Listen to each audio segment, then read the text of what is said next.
اهلا وسهلا بكم في قناتي هانور ارت. النهارده هعمل موديل جديد من الكنفال بلاستيك وخيط السلسله. مقاس الشبك اللي هيكون معايا هيكون الطول 36 سنتيمتر، وعرض الشنطه هيكون 18 سنتيمتر، والعرض بالجوانب 40 سنتيمتر. اما الخيط فهو خيط السلسله اللي بستعمله كل مره، مكتوب عليه 3 مللي، بس هو الحقيقه خيط عريض، وعرض الخيط 4 مللي زي ما هنشوف دلوقتي. الشبك اللي هستعمله النهاردة هو شبك المربعات فيه كبيرة، مقاس المربعات 4 مللي. بجيب أول علامة بحطها في أول صف موجود في الشبك، وبعدين بجيب علامة تانية بحطها في الصف الأخير من الشبك. بعد من بعد العلامة 1 2 3 4 5 6 7 8. عند المربع رقم 8 بحط العلامة. بعد من عند العلامة 1 2 3 4 5 6 7 8 واحط العلامة، واعد تاني من عند العلامة 1 2 3 4 5 6 7 8 واقفل العلامة. اعد من عند العلامة 1 2 3 4 5 6 7 8. حطيت العلامات، ابدأ اجهز الخيط واقص الخيط، وبعدين بحدد طرف الخيط بالنار بيكون زي الإبرة. والشغل على المربعات الكبيرة بيكون سهل لأن بيكون فيه مساحة كافية أشتغل فيها. هستعمل لونين من الخيط، اللون الذهبي واللون الأسود مع بعض، والاتنين بحدد طرفهم زي بعض. الغرزة النهاردة بتكون فكرتها سهلة، بتكون شكلها مجسم، وبتدي في النهاية شكل جميل جدا لما تعملي لونين مختلفين أو لون غامق أو لون فاتح. نراجع مع بعض ونعد التقسيم مرة تانية بطريقة أوضح شوية. بسيب أول صف وبعد من تاني مربع 1 2 3 4 5 6 7 8. عند العلامة بعد مرة تانية 1 2 3 4 5 6 7 8. من عند العلامة بعد تاني 1 2 3 4 5 6 7 8. من عند العلامة بعد تاني 1 2 3 4 5 6 7 8. بدخل طرف الخيط في أول مربع بعد العلامة، وبعدين بسحب الخيط وطرف الخيط من الناحية التانية بثبته بإيدي. أعد من أول مربع دخلت في الخيط 1 2 3 4 5. المربع رقم 5 هرتفع 1 2 3 4 5 6. عند المربع رقم 6 بسحب الخيط. بعد ما بسحب الخيط بفرد الخيط كويس، وبرضو بثبت طرف الخيط بإيدي من الناحية التانية علشان ما يتفكش مني. باجي عند المربع اللي جنبيه على طول من الناحية دي، بسحب الخيط مرة تانية وارجع ادخله في المربع اللي فيه العلامة، المربع اللي فيه علامة لونها برتقاني. بسحب الخيط وبعمل اول مثلث في الغرزة. مهم جدا نخلي بالنا من اول صف وتاني صف وتالت صف. بعد كده بتفهمي وتكملي الباقي بنفس الطريقة. هنا انا بربط بس طرف الخيط، بدخله في اول ربطة في المثلث علشان يثبت ومحتاجش ان انا افضل امسكه طول الوقت. وطبعا بفرد الخيط.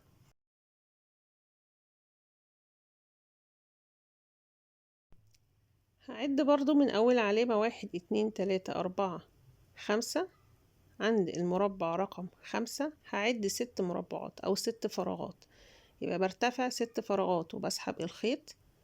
وبعد ما بسحب الخيط برجع ادخل طرف الخيط في العلامة التانية مرة تانية وبسحب الخيط.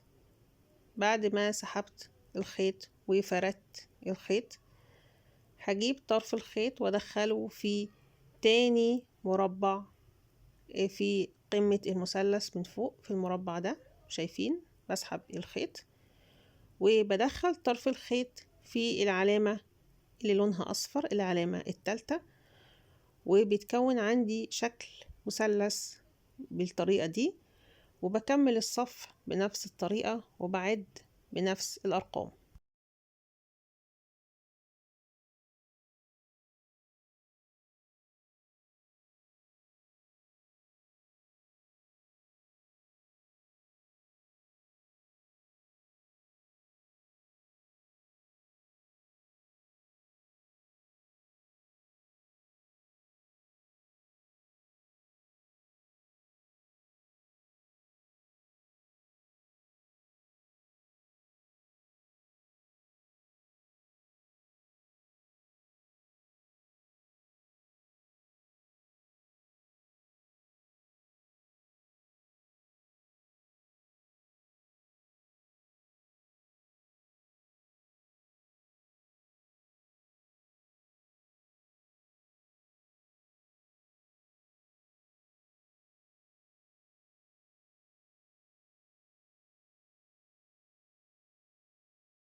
بينتهي المثلث الأخير عند الصف اللي قبل العلامة. نلاحظ إن الصف اللي في النص موجود هنا، في عندي مربعين بيكونوا موجودين من الناحيتين. أبدأ أفك العلامات، وكده أنا خلاص مش محتاجة لها. عرفت أعمل أول صف وهكمل عليه بنفس الطريقة. بجيب خيط لونه ذهبي واجي في المربع اللي بعديه على طول، أو تاني مربع بدأت فيه، وبدخل الطرف الخيط في المربع التالي برضو بنفس الطريقة من هنا. طيب هيحصل اختلاف بقى لما نيجي ننزل تحت عند طرف البلاستيك. هشتغل في المربع ده اللي هو جنب المربع الأسود اللي كانت فيه العلامة، هدخل فيه الخيط واسحبه.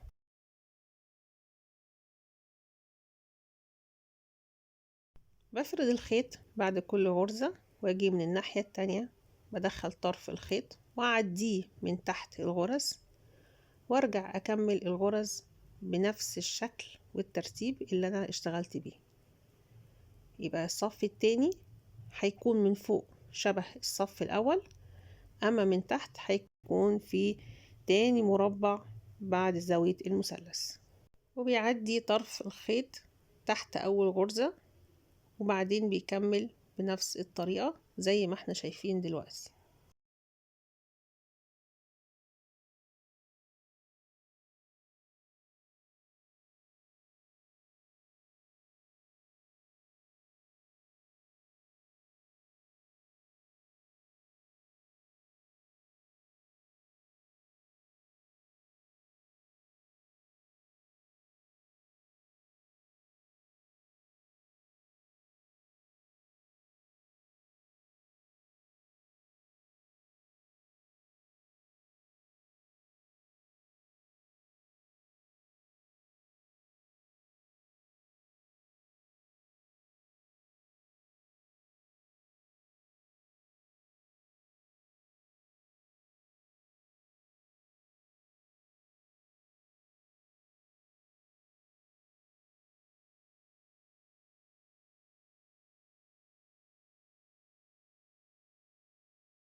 خلصت الصف التاني، هشتغل الصف التالت باللون الاسود، وبسحب الطرف الخيط الذهبي بثبته بايدي.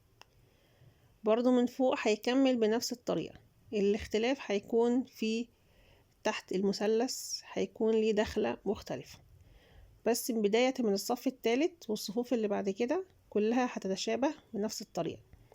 هنا هدخل طرف الخيط في تاني مربع من فوق المربع ده، بس هجيله من الناحية التانية. هعدي الخيط، طرف الخيط هعديه من الناحية التانية من تحت الخيط واسحب. برضو كده انا عملت اول مثلث.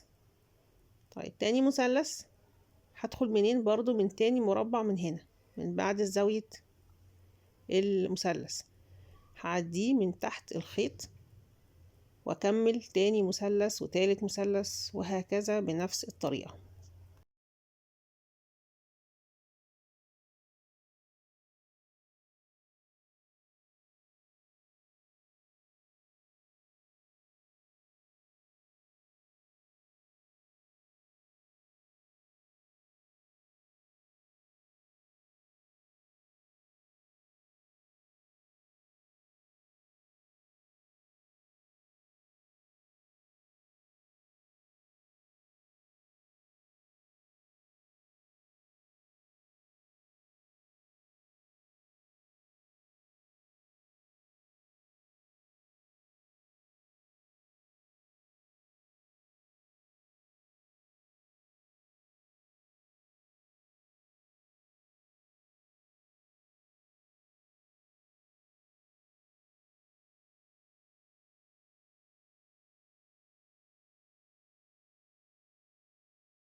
اطراف الخيوط بثبتها وارجع للصف الرابع باللون الذهبي، بشتغل زي الصف الثالث بالظبط.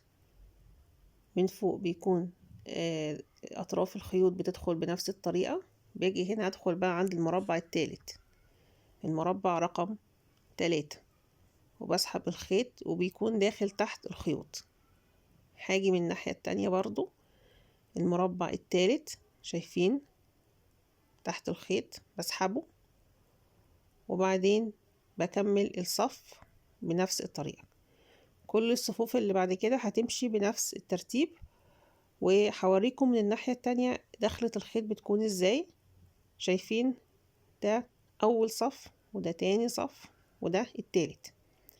يبقى ده اول صف داخل فيه الغرز تحت الخيط، وده التاني، وده التالت. هيمشوا بنفس الصف من هنا، كلهم لازم ياخدوا نفس الشكل. لو ما خدوش نفس الشكل يبقى فيه غلطة في الغرزة، يبقى لازم يمشوا بنفس الترتيب ده، ونكمل بنفس الطريقة.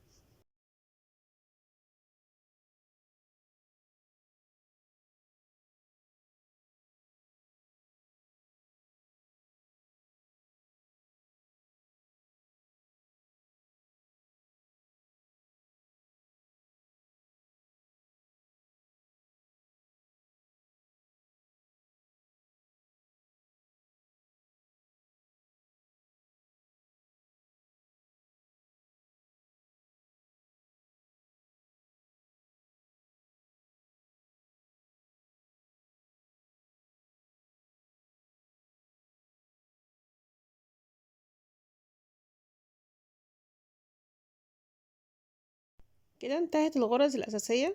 بتبقي معايا بقى الفراغات المثلثة الموجودة في الأطراف، ودي بتكون سهلة لأن أنا همشي فيها في الخيوط زي ما تكون كده غرز مائلة، بس بتشترك فين؟ في بداية أول مربعات اشتغلت فيها في زاوية المثلث. يبقى بسحب فيها أول خيط باللون الأسود، بعد كده هيكون باللون الذهبي في المربع التالي من فوق ومن تحت، بعد كده الأسود، وهكذا لغاية لما أقفل الصف ده. ونكمل بقى المثلثات بنفس ترتيب ألوان الخيوط، بس هتكون شبه الغرز.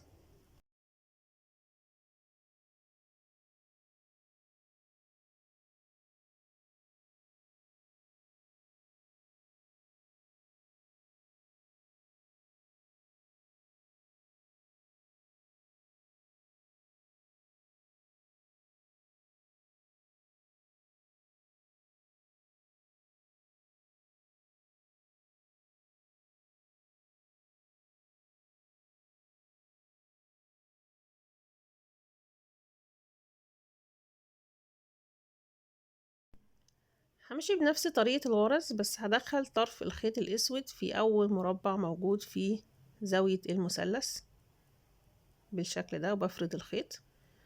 بعدين بجيب اللون الذهبي في المربع التالي، بدخله وارجع ادخله من الناحية التانية تحت الخيط.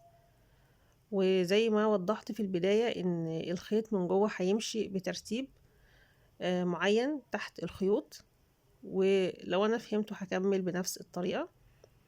يبقى دلوقتي ماشية بالترتيب، اللون الذهبي وبعدين الاسود والذهبي لغاية لما يقفل معايا المثلث كده. فاضل لي بس اللون الاسود، بعد كده اللون الذهبي.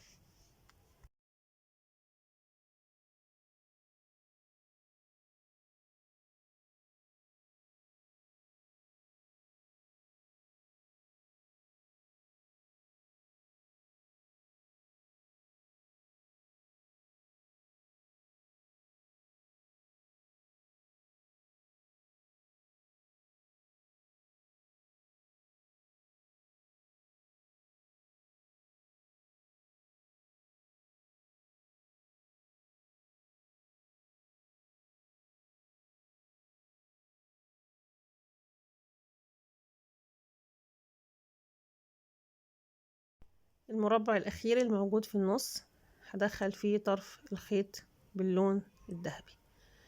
طيب كل الفراغات هتمشي بنفس التسلسل وبنفس الترتيب، وكلها هتكون متشابهة مع بعضها. المربع الأخير هسحب فيه الخيط بشكل رأسي بحيث ان انا اقفل اخر مثلث موجود في الزاوية او موجود في الصف. ودلوقتي هبدأ اشتغل الغرز في الجوانب. هاجي عند المربع اللي في النص بالظبط وادخل فيه طرف الخيط واعد من فوق 1 2 3 4. عند المربع الرابع بسحب الخيط. بعد ما بسحب الخيط بدخل طرف الخيط مرة تانية في اول مربع موجود في النص، وبعدين بكرر نفس الزاوية من الناحية التانية. خلي بالي من طرف الخيط بثبته علشان ما تتفكش الغرزة. اعد 1 2 3 4 واسحب الخيط. بعد ما سحبت الخيط ابدأ اجيب اللون الاسود من تاني مربع موجود في الزاوية واعدي من تحت الخيط واكمل الغرز بميل او اكمل المثلث بنفس التوالي ونفس الترتيب في المربعات.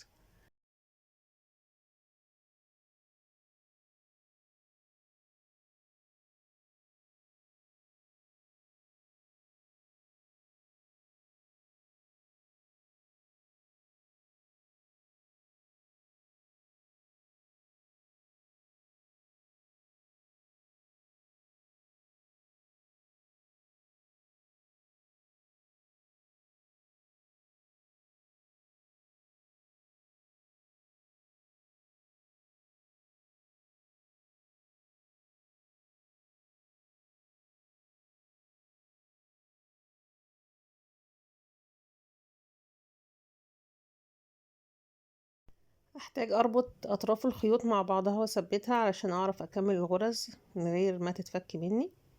بعد كده بكمل الغرز بلونين بنفس الترتيب.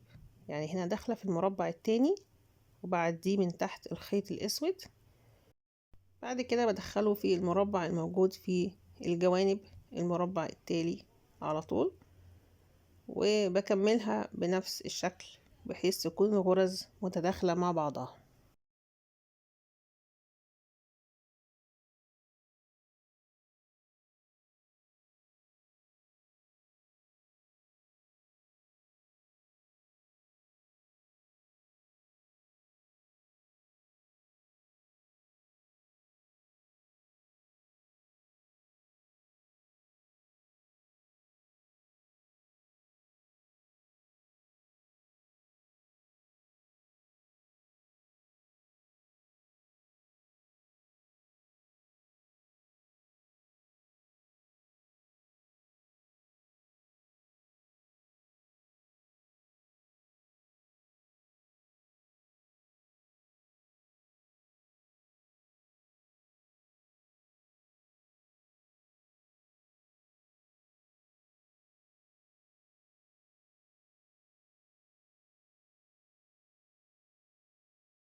وصلت لاخر غرزة، هوقف المثلث او هتنتهي المثلثات هنا في الصف ده.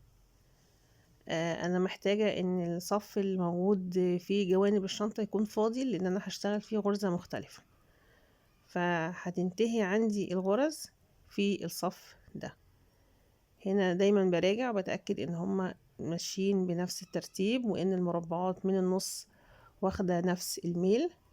فهنا هيكون المربع اصغر شوية من المربعات اللي قبليه، لان انا دلوقتي ببدأ اقفل الصف الغرز بهذا الشكل. فاضل بس معايا مربع واحد موجود في النص، هعمل فيه غرزة أخيرة علشان ينتهي الصف.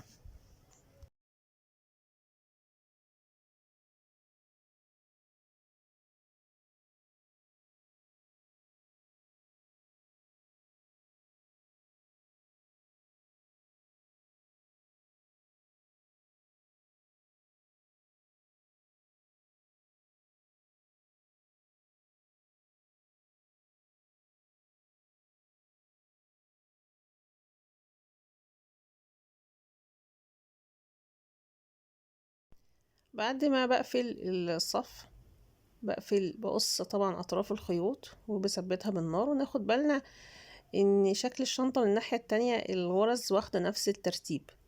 ودي أطراف الخيوط بعد ما بتتقص بلزقها في بعضها بحيث ان انا اثبتها. ده بيكون شكل الشنطة او شكل الشبك من الناحية التانية. بلزق اطراف الخيط كويس جدا وبثبتها علشان ما تتفكش مني.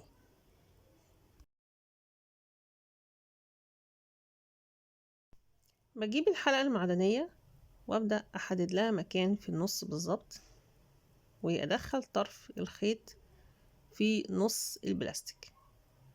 هجيب طرف الخيط وادخله في المربع موجود في النص بالظبط عند اللون الاسود اللي انا بشتغل بيه دلوقتي. وبعدين بعمل اول ربطة موجودة في نص البلاستيك، بدخل الخيط من الناحية التانية واعمل اول ربطة.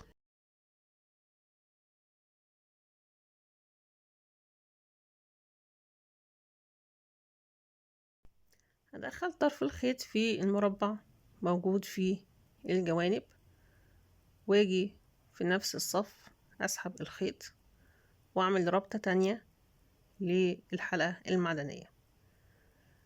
هتمشي في نفس اتجاه اللون الاسود، بس هتكون على قد الحلقة بالظبط. ومن الناحية التانية بكرر نفس الخطوة. المرة دي عدد الربطات قليل، 3 فقط مش كتير، ومش محتاجة ان انا اعمل اكتر من كده لان الشنطة صغيرة وحجمها صغير، و3 ربطات يكونوا كافيين لربط الحلقة المعدنية وهياخدوا نفس اتجاه الغرز. بعد كده بتني الحلقة المعدنية من الناحية التانية وارجع اعمل غرز بميل بنفس ترتيب والوان الخيط اللي انا كملت بيها على حسب ما هيتبقى معايا من صفين 2 من الغرز في الزوايا.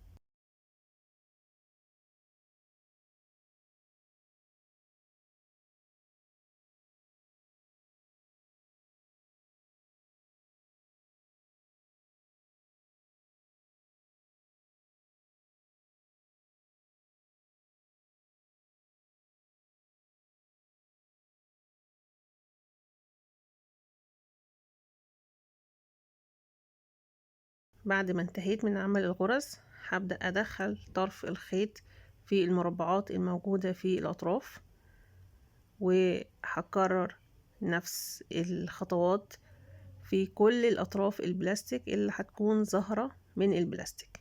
كل مربع بيدخل فيه الخيط مرتين لغاية لما أغطي البلاستيك تماما.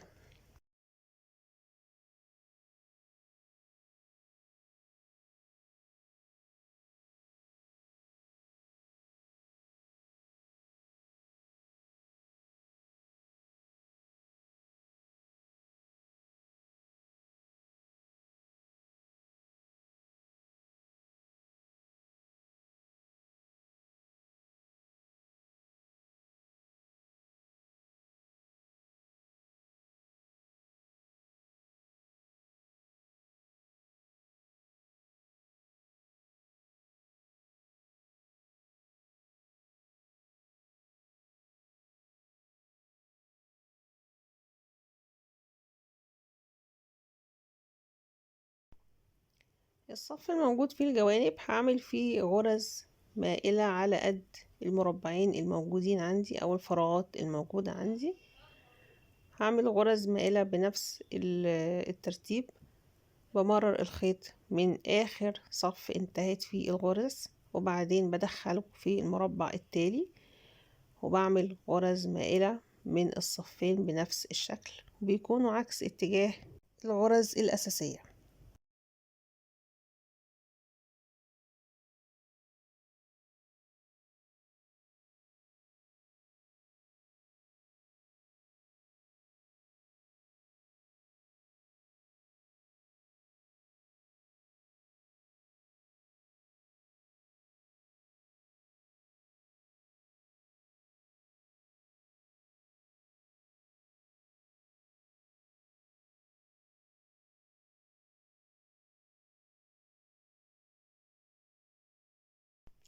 بعد ما بنتهي من صفوف الغرز من الجوانب، ده بيكون شكل الغرز الأساسية، غرز مجسمة. الفراغات بتقل لحد كبير لما بركب البطانة، بتغطي جزء مهم من الفراغات. الغرز زي ما احنا شايفين شكلها مجسم. وبعد ما بنتهي بجهز البطانة وبحط عليها الشبك، وبعدين أبدأ أقص البطانة. أخلي بالي وأنا بقص البطانة إن أنا بسيب حوالي من 2 سنتي ل3 سنتي حوالين البلاستيك. لازم أسيب مسافة كافية علشان أقدر أتني أطراف القماش وأعرف أثبت وأخيط البطانة.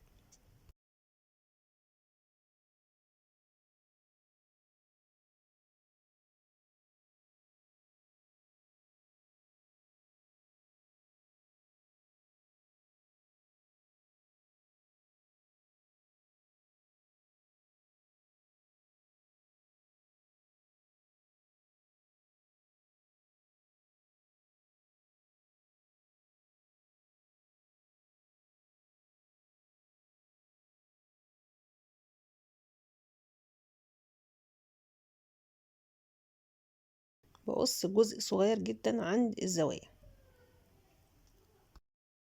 أبدأ الخياطة من الجوانب. بتني طرف القماش من الناحيتين، وبعدين بجيب إبرة وخيط للملابس وأبدأ أخيط. دي كده أول تانية. بعد كده بتنيه كمان مرة بالشكل ده، وأبدأ إن أنا أخيط البطانة. الجوانب بتتقص منها جزء صغير علشان بعد كده ممكن يظهر معايا فيه مشكلة لو قصيت كتير، فبقص جزء صغير بعدين ببدأ أخيط الجوانب من البطانة.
لاحظت او لقيت ان انا محتاجة اقص زيادة بقص حاجة صغيرة جدا على قد ما انا محتاجة بالظبط. كان في مرة قصيت فيها زيادة بوظت البطانة كلها وفكيتها وجبت واحدة تانية بسبب ان انا قصيت الجوانب زيادة. هنخلي بالنا في قص الجوانب ده بالذات او في تحديده، بنكون حريصين جدا وبنقص قليل، ولما نوصل للزاوية نشوف احنا محتاجين نقص قد ايه ونكمل القص، لان القص الزيادة بيبوظ البطانة. وبكمل الخياطة مع كل جنب من الجوانب لغاية لما بنتهي من تثبيت وخياطة البطانة.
بعد ما انتهيت من خياطة البطانة بجيب طرف الخيط وبدخله في أول مربع موجود في الزاوية، وبعدين بسحب الخيط. بعد ما بسحب الخيط بحتفظ بطرف الخيط علشان هدخله ما بين الغرز، بسيب كده جزء كافي وهثبته ما بين الغرز. بدخل طرف الخيط في المربع التاني أو المقابل ليه من الزاوية وأسحب الخيط، وبعدين بكرر نفس الربطة دي كده. أول ربطة هعمل ربطة تانية في نفس المربعات، كل مربع موجود هدخل فيه الخيط مرتين لأن أنا عندي مساحة كافية ومحتاجة أغطي البلاستيك تماما. طيب في كل ربطة طرف الخيط بيدخل ما بين الغرز، أنا عايزة طرف الخيط ده يختفي تماما ما يكونش موجود، فبربط المربعات مع بعضها ربطتين في كل مربع، بدخل الخيط مرتين في كل مربع من الناحيتين.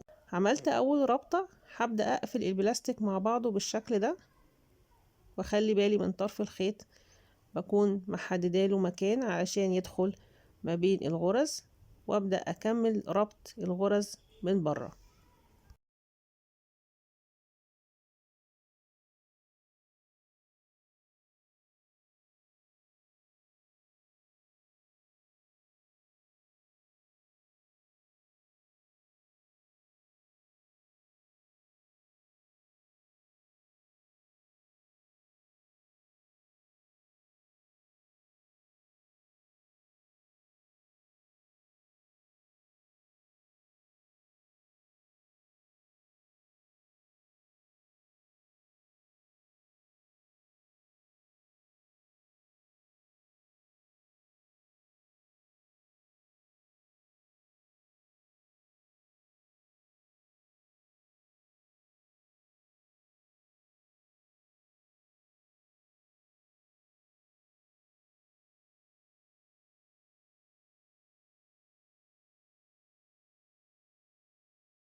بنفس الخيط بكمل تغطية الجوانب البلاستيك وبلف الخيط مرتين حوالين كل مربع موجود في الأطراف.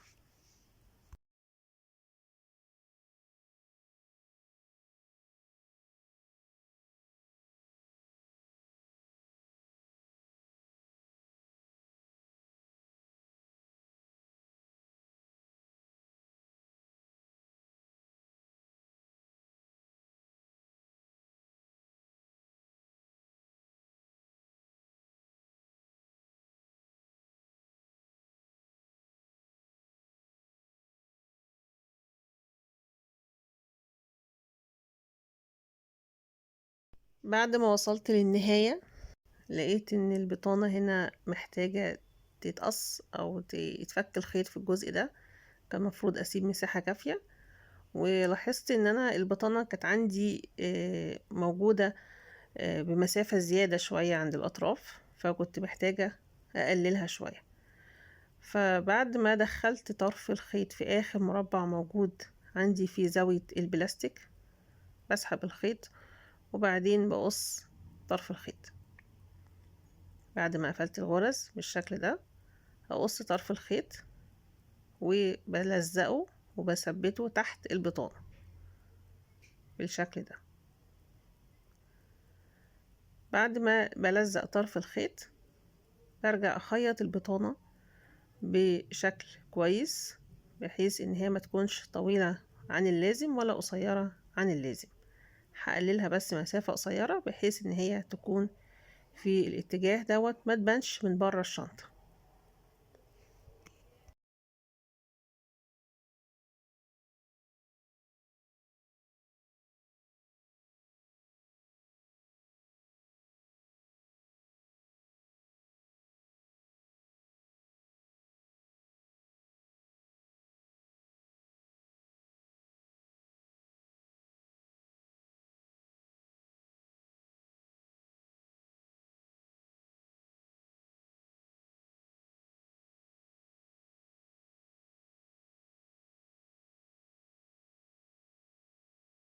بعد ما خلصت ربط اطراف الخيوط بحرق الاطراف بتاعتها علشان ما تسرفلش، وبعدين بجيب ابرة وخيط وبخيطها في الزوايا من جوه الشنطة.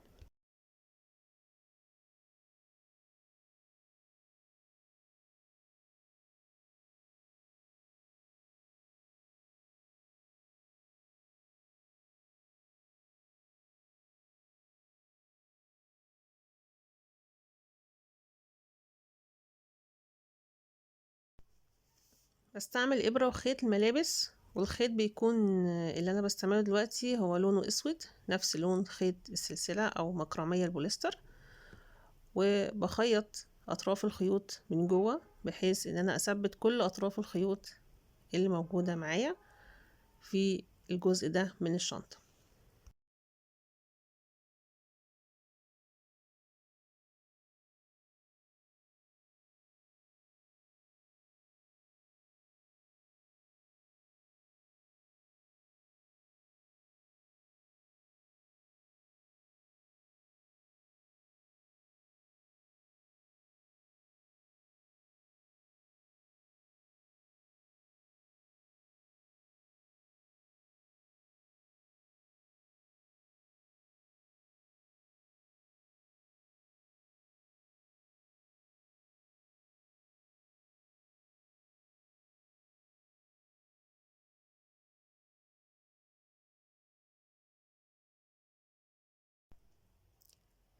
فاضل دلوقتي خطوة تركيب القفل. بحدد مكان فيه نص البلاستيك بالظبط، وبعدين بوسع في القفل، بسيب مكان او يعني بفتح القفل لغاية لما يكون في مساحة كافية ادخل القفل فيها من غير ما اقطع الخيط او اسرفل الخيط. لازم اكون متأكدة كويس قوي من منتصف الشنطة فين بالظبط. بعد ما وسعت مكان ببدأ ادخل القفل.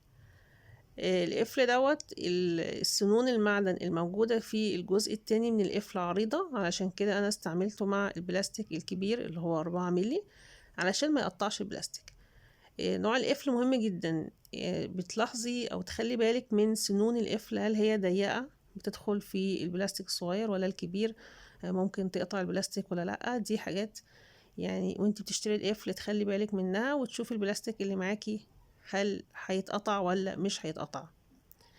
طيب دلوقتي انا ركبت اول جزء من القفل، بجيب الجزء التاني وبدخله فيه علشان احدد مكان ادخل فيه الجزء التاني من القفل.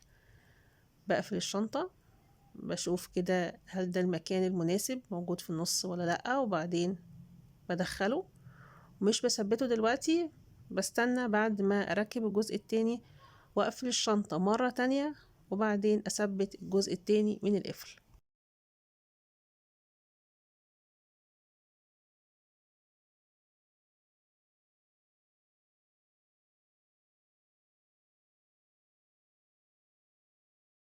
كده انا اتأكدت دلوقتي ان مكان القفل مناسب والشنطة بتقفل بشكل كويس. بقفل سنون القفل تحت البطانة. القفل المعدن بيكون ليه سنين، الاتنين سن دول بيدخلوا في المربعات من جوه، وبعدين بتنيهم تحت البطانة. فاضل بس ان انا اركب السلسلة المعدن، وبتكون انتهت كل الخطوات وانتهيت من عمل الشنطة.